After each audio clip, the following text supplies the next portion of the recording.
transport hub of South India. நம்ம நாமக்கல் மாவட்டம். இங்க நீங்க பாத்தீங்கன்னா இந்த லாரி பாடி கட்டுற தொழிலிருந்து இன்னும் நிறைய தொழில்கள் செய்யற ஊரும் நம்ம நாமக்கல் ஊர் தான். அது மட்டும் இல்ல, நாமக்கல் மாவட்டத்தோட இந்த முட்டை உலகமும் கூட ரொம்ப ஃபேமஸ்.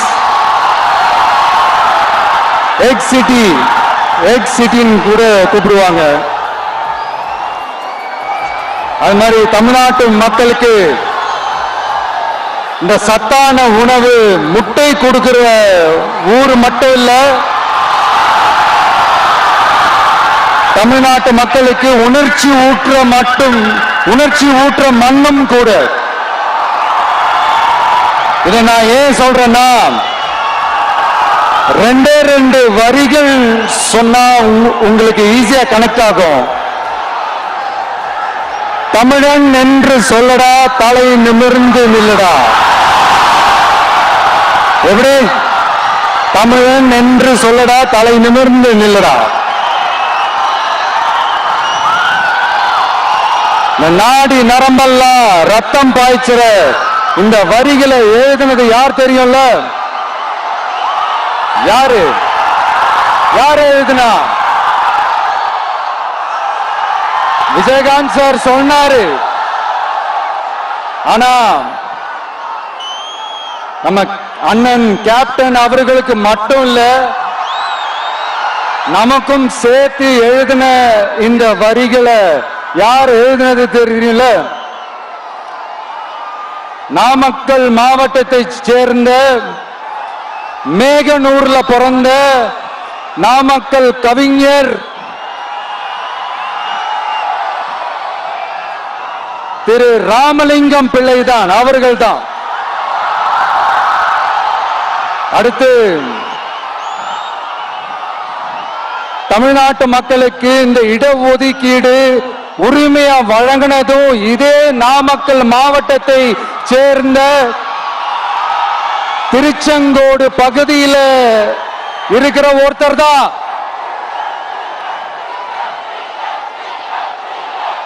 நம்ம சென்னை மாகாணத்தோட முதலமைச்சரா இருந்த சுப்பராயன் அவர்கள், அவர்தான் அந்த மாபெரும் மனிதர். தமிழ்நாட்டு மக்களுக்கு இடஒதுக்கீடு உரிமையை வழங்கினதுல இவருக்கு மிகப்பெரிய ஒரு பங்கு ஒன்று இருக்கு. அதுதான் இந்த கம்யூனல் GO 1071 அதை கொண்டு வந்து பட்டியலின மக்களுக்கும் பிற்படுத்தப்பட்ட மக்களுக்கும் இத வழங்கினார். அதனாலதான் அவர் முதலமைச்சரா பதவியேற்றதுக்கு அப்புறம் முதல் தமிழர் அப்படின்ற அந்த பெருமையோட சொன்னது மட்டும் இல்லாம, இதே நாமக்கல்ல அவருக்காக ஒரு மணிமண்டபம் கட்டுவோம்னு வாக்குறுதி நம்பர் 456 கொடுத்தது யாரு?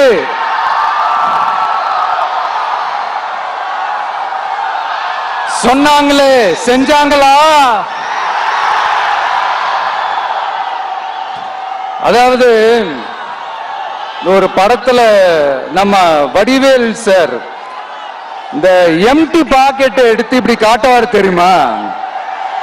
அந்த மாதிரிதான் ஒவ்வொரு வாக்குறுதியும் படிச்சுட்டு அந்த எம்டி பாக்கெட்டை இப்படி நம்ம காட்ட வேண்டியதுதான்.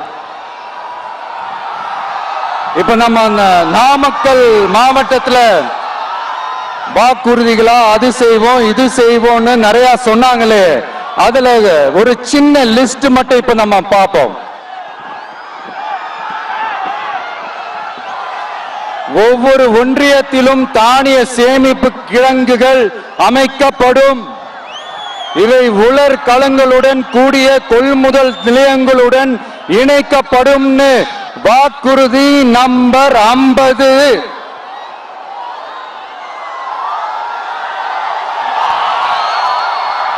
கொப்பரை தேங்காயை தமிழக அரசே கொள்முதல் செய்யும்.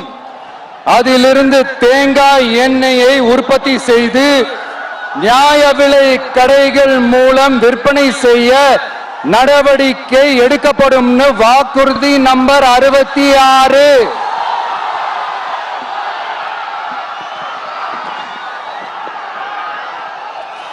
நியாய விலை கடைகளில் நாட்டு சர்க்கரை, வெல்லம் ஆகியவற்றை விநியோகம் செய்ய நடவடிக்கை எடுக்கப்படும். வாக்குறுதி நம்பர் 68.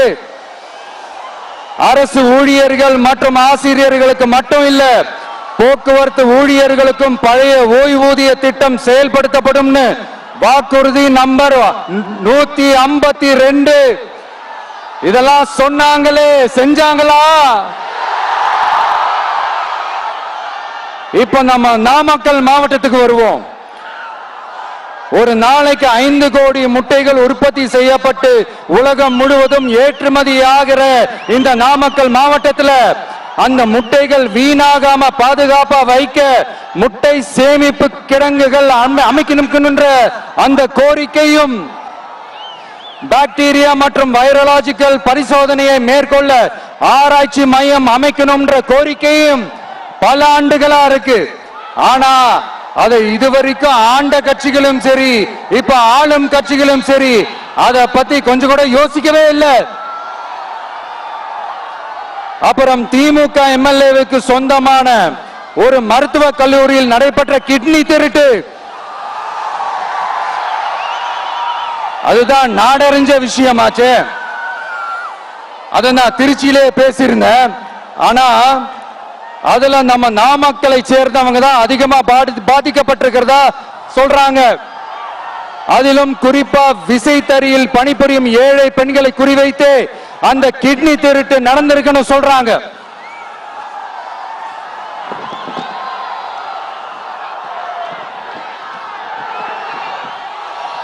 இதுல ஈடுபட்டவங்களை யாரா இருந்தாலும் நம்ம ஆட்சி அமைஞ்சதும் கடுமையாக தண்டிக்கப்படுவார்கள். இந்த கிட்னி திருட்டுக்கு ஆரம்பம் எங்க இருக்குன்னு பாத்தீங்கன்னா கந்துவட்டி கொடுமையில இருக்கு. அதாவது விசைத்தறி தொழிலாளர்களோட வாழ்க்கை தரத்தையும் பொருளாதாரத்தையும் இந்த ஏமாற்று மாடல் திமுக அரசு மேம்படுத்தாத காரணத்தால அவங்க கிட்னி விற்கிற அளவுக்கு தள்ளப்பட்டிருக்கிறாங்க. இது எவ்வளவு பெரிய ஒரு கொடுமை! விசை தொழிலாளர்களோட வாழ்க்கை தரத்தையும் பொருளாதாரத்தையும் மேம்படுத்த தேவையான தீர்வுகளை யோசிச்சு உறுதியா எங்க தேர்தல் அறிக்கையில சொல்வோம்.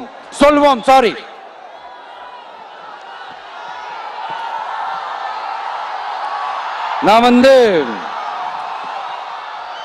இந்த சுற்றுப்பயணத்துல எல்லா ஊருக்கும் போகும்போது ஒரே விஷயத்தை தான் மக்கள் ரிப்பீட்டடா நம்ம கிட்ட சொல்றாங்க.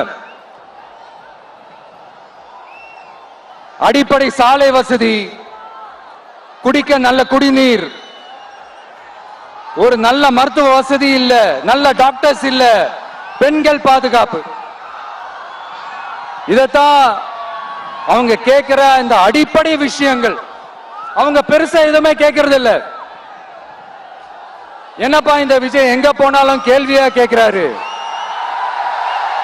இவர் வந்தா என்ன செய்வாருன்னு கேட்டதுக்கு 2 இடத்துல அதுக்கான விளக்கத்தை ஒண்ணு சொன்னோம். கல்வி, ரேஷன், மருத்துவம், குடிநீர், அடிப்படை சாலை வசதி, மின்சாரம், போக்குவரத்து, பெண்கள் பாதுகாப்பு, சட்டம் ஒழுங்குன்னு இந்த மாதிரி அடிப்படை விஷயங்கள்ல எந்த சமரசமும் இல்லாம கரெக்டா செய்யப்படும்னு சொன்னோம். இதைத்தானே எல்லாரும் சொன்னாங்க, அதே தான் இவரும் சொல்றாரு.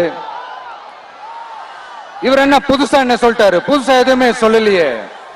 ஐயா, அரசியல் மேதைகளே, பெரியவங்களே, ஒரு மனுஷனுக்கு சாப்பிடறதுக்கு நல்ல சோறு, படிக்கிறதுக்கு நல்ல கல்வி, குடிக்கிறதுக்கு நல்ல குடிநீர், அவனை பார்த்துக்கிறதுக்கு நல்ல மருத்துவ வசதி, வேணுங்கிற இடத்துக்கு போயிட்டு வர்றதுக்கு நல்ல போக்குவரத்து, அதுக்கான சாலை வசதி, பாதுகாப்பான ஒரு வாழ்க்கை, இதுதானே ஒரு மனுஷனுக்கு அடிப்படை தேவை. இன்னைக்கும் இது நம்ம எல்லாருக்கும் இது தேவைதானே. அப்புறம் அதை சரியா செய்வோம்னு சொல்றது தானே சரி. அதனாலதான் சொன்னோம், எது நடைக்கு சாத்தியமோ எது உண்மையோ அதை மட்டும் தான் சொல்லுவோம், அதை மட்டும் தான் செய்வோம். இந்த திமுக மாதிரி பொய்யான வாக்குறுதிகளை எப்பவுமே கொடுக்க மாட்டோம். புதுசா சொல்லுங்க, புதுசா சொல்லுங்கன்னா என்னத்த சொல்றது எனக்கு புரியலையே. என்னத்த புதுசா சொல்றது?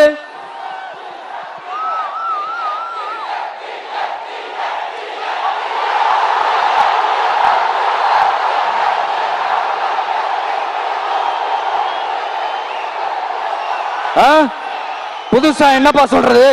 செவ்வாய் கிரகத்துல ஐடி கம்பெனி கட்டப்படும், காத்துல கல்வீடு கட்டப்படும், அமெரிக்காவுக்கு ஒத்தடி பாதை போதப்படும், வீட்டுக்குள்ளே ஏரோப்ளேன் ஓட்டப்படும். இந்த மாதிரி அடிச்சு விடுவோமா? நம்ம சிஎம் அவர்கள் அடிச்சு விடுவாரு, அந்த மாதிரி அடிச்சு விடுவோமா?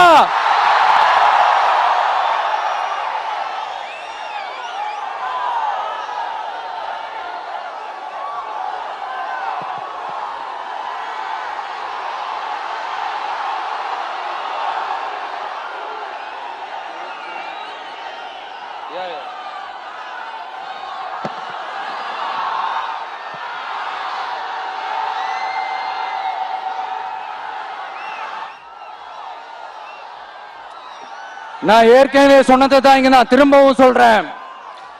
ஒண்ணு, இந்த பாசிச பாஜக அரசோட எப்பவுமே நாங்க ஒத்து போக மாட்டோம்.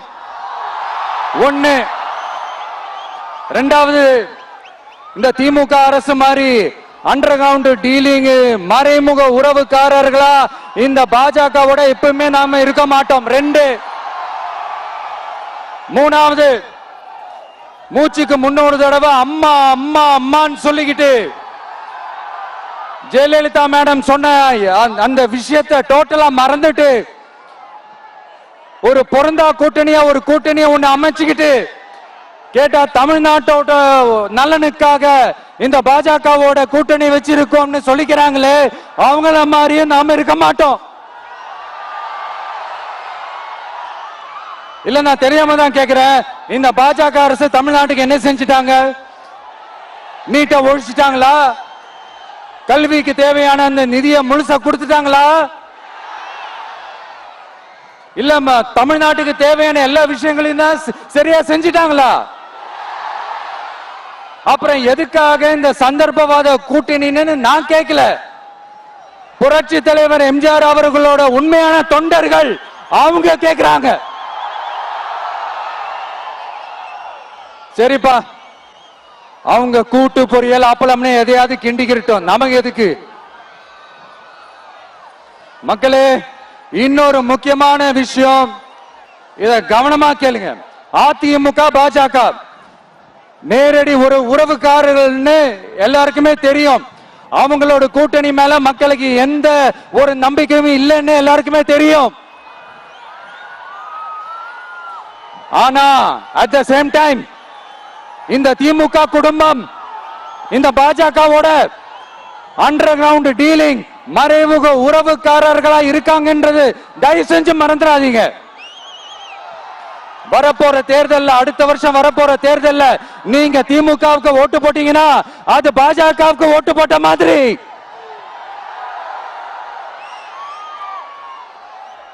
வெளியில அடிச்சுக்கிற மாதிரி அடிச்சுப்பாங்க, ஆனா உள்ளுக்குள்ள வேணாம். மக்களே, ஜாக்கிரதை, யோசிங்க.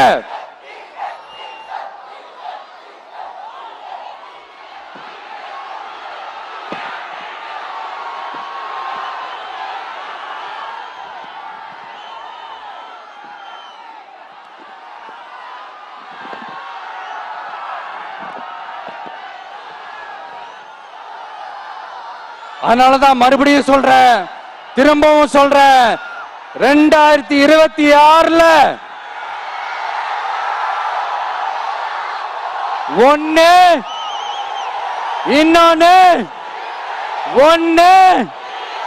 இன்னொன்னு அதாவது ஒண்ணு மாபெரும் மக்கள் சக்தி கொண்ட எளியோரின் குரலா இருக்கிற களத்துல இருக்கிற டிவிக்கு, இன்னொன்னு கொள்கை என்ற பேர்ல மக்களை ஏமாத்திக்கிட்டு கொள்ளையடிச்சுக்கிட்டு தமிழ்நாட்டை ஏமாத்துற இந்த டிஎம்கே. இந்த ரெண்டு பேருக்கு நடுவுல தான்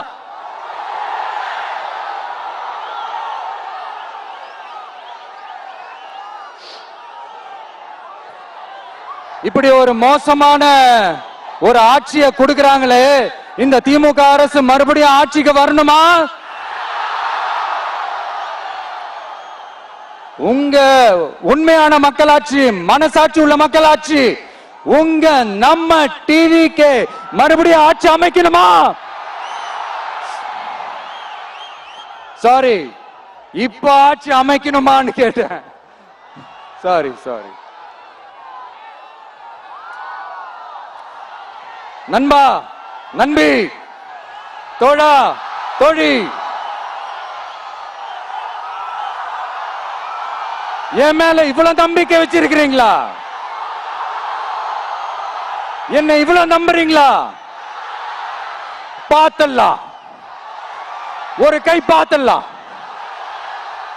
சத்தியமா சொல்றேன், நானும் ஒரு 2-3 வாரத்துக்கு முன்னாடி என்னமோ ஏதோ நினைச்சேன். பார்த்தலாம், சத்தியமா பார்த்தலாம். கான்பிடண்டா இருங்க மக்களே, நல்லதே நடக்கும், வெற்றி நிச்சயம். மீண்டும் சந்திக்கும் வரை நன்றி, வணக்கம்.